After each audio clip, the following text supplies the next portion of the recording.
যে মানুষটা ভালোবাসা বুঝতে চাইছে না, তার কাছে জোর করে ভালোবাসা বোঝাতে গিয়ে নিজেকে ছোট করো না। ভালোবাসা হচ্ছে সম্পূর্ণ আলাদা জিনিস। ভালোবাসা হচ্ছে দুটো মনের ব্যাপার।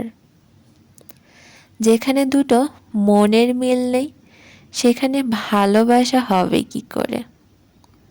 আর একটা কথা, ভালোবাসার জন্য অন্তত কারোর কাছে ভিক্ষা চেও না। কারণ এতে শুধু তুমি ছোট হবে না, ভালোবাসা নামক সম্পর্কটাকেও ছোট করা হবে। যে থাকতে চাইবে না, তাকে যেমন জোর করে রাখা যায় না, ঠিক তেমনই যে তোমাকে ভালোবাসবে না, তাকে তুমি জোর করে ভালোবাসাতে পারবে না।